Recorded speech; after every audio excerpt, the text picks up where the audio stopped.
Olá pessoal, tudo bem? Vamos para mais um momento da nossa instrução de confirmandos. Eu pretendo compartilhar com vocês, além deste vídeo, outros dois, ou sejam, 3 vídeos. Esse aqui é só para relembrar rapidinho o que fizemos nas 2 últimas semanas, dentro do tema Santa Ceia, tá? Então é para relembrar, ok? E vou relembrar rapidinho, sem muitas delongas. Então, no primeiro momento a gente tentou entender da onde que saiu a Santa Ceia, quem inventou, quem criou, e a resposta você já sabe, foi Jesus.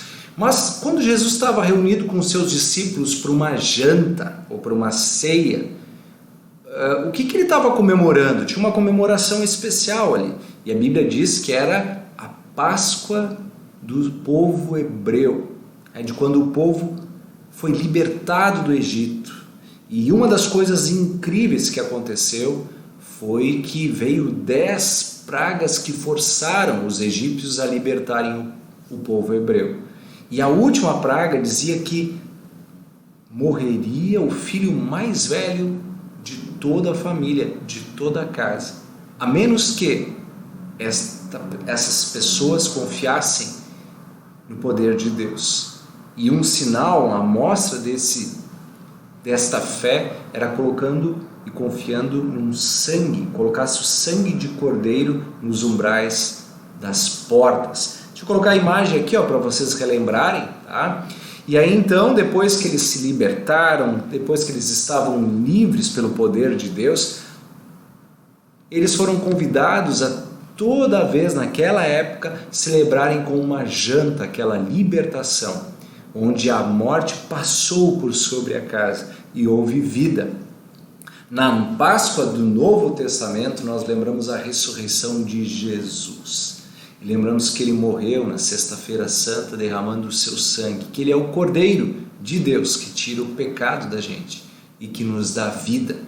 E na noite em que ele foi traído, na noite anterior à sua morte, ele institui a Santa Ceia e entrega então o seu corpo e sangue com e sob o pão e o vinho. Tá legal? Essa é a lembrança então que Jesus é o Cordeiro de Deus que nos dá este perdão e essa salvação.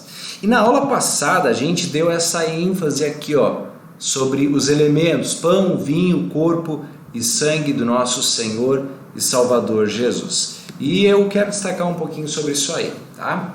A importância, relembrar um pouquinho sobre isso daí. A presença do pão e do vinho, que são os elementos naturais que a gente vê que estão ali presentes, né? E nós usamos literalmente o pão e o vinho, porque Jesus assim usou, nós não usamos outro elemento parecido, nós usamos o pão e o vinho. E junto com o pão e o vinho, o texto bíblico diz que de uma maneira especial, pelo poder da palavra de Deus, que é o meio da graça de Deus, ele nos dá o seu corpo e o seu sangue. Então a gente já estudou isso, eu já expliquei isso para você semana passada.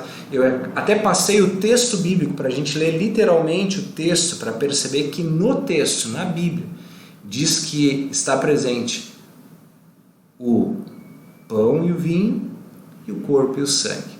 Eu quero depois falar sobre a preparação para a Santa Ceia, mas deixa eu colocar pelo menos 2 versículos aqui para vocês relembrarem. Portanto, que cada um examine a sua consciência e então coma do pão e beba do cálice, ou beba do vinho, né? Pois a pessoa que comer do pão ou beber do cálice, sem reconhecer que também ali está presente o corpo do Senhor, está sendo julgada ao comer para o seu próprio castigo. Com isso aí eu quero lembrar, quero destacar para vocês que de fato, efetivamente está presente o pão e o vinho, o corpo e o sangue. Então tem aqui, olhem aí do lado, a palavra transubstanciação ali no meio. É uma doutrina equivocada, errada. Ela imagina que o pão foi transformado em corpo e que o vinho foi transformado ou transubstanciado, por isso que a gente pode memorizar a palavra aí, a partir da palavra, né? Então eles acham assim que deixou de existir o pão e o vinho, mas o texto bíblico mostra, e qualquer exame laboratorial, digamos assim, mostraria que o pão e o vinho estão presentes. Então é uma doutrina equivocada a interpretação bíblica. E outra doutrina equivocada é essa que está aqui em cima, né? Deixa eu me colocar aqui, ó, aqui atrás, está aí agora do lado, né? Representação.